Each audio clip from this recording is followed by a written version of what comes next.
In the previous example, we had a model where the result of the first coin toss did not affect the probabilities of what might happen in the second toss. This is a phenomenon that we call independence and which we now proceed to define. Let us start with the first attempt at a definition. We have an event B that has a certain probability of occurring. We are then told that event A occurred, but suppose that this knowledge does not affect our beliefs about B, in the sense that the conditional probability remains the same as the original unconditional probability. Thus, the occurrence of A provides no new information about B. In such a case, we may say that event B is independent from event A. If this is indeed the case, notice that the probability that both A and B occur, which is always equal by the multiplication rule to the probability of A times the conditional probability of B given A. So this is a relation that's always true, but if we also have this additional condition, then this simplifies to the probability of A times the probability of B.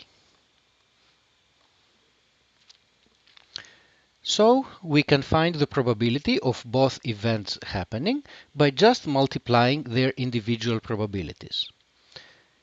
It turns out that this relation is a cleaner way of defining formally the notion of independence.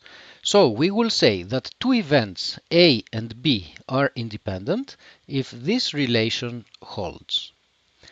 Why do we use this definition rather than the original one? This formal definition has several advantages. First, it is consistent with the earlier definition. If this equality is true, then the conditional probability of event B given A, which is the ratio of this divided by that, will be equal to the probability of B. So if this relation holds, then this relation will also hold, and so this more formal definition is consistent with our earlier intuitive definition. A more important reason is that this formal definition is symmetric with respect to the roles of A and B.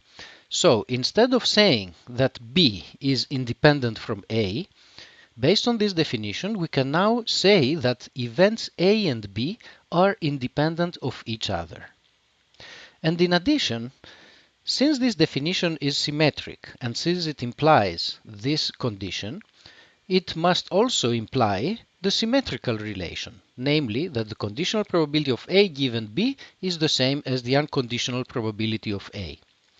Finally, on the technical side, conditional probabilities are only defined when the conditioning event has non-zero probability.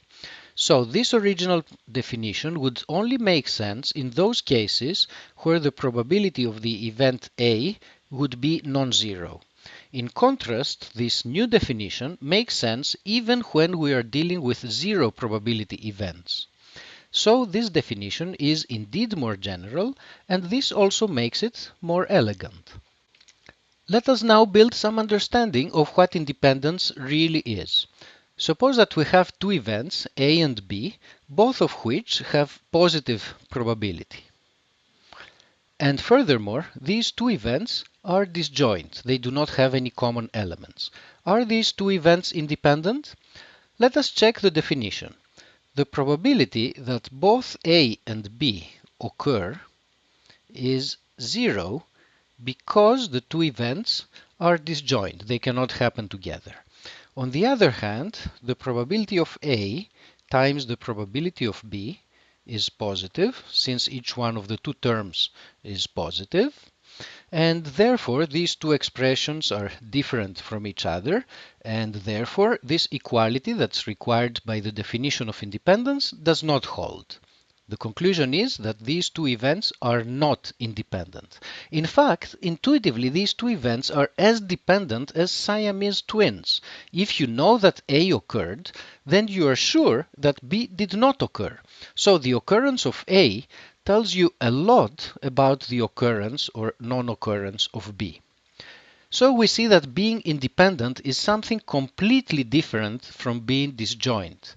Independence is a relation about information. It is important to always keep in mind the intuitive meaning of independence. Two events are independent if the occurrence of one event does not change our beliefs about the other. It does not affect the probability that the other event also occurs. When do we have independence in the real world? The typical case is when the occurrence or non-occurrence of each of the two events A and B is determined by two physically distinct and non-interacting processes. For example, whether my coin results in heads and whether it will be snowing on New Year's Day are two events that should be modeled as independent. But I should also say that there are some cases where independence is less obvious and where it happens through a numerical accident. You can now move on to answer some simple questions where you will have to check for independence using either the mathematical or the intuitive definition.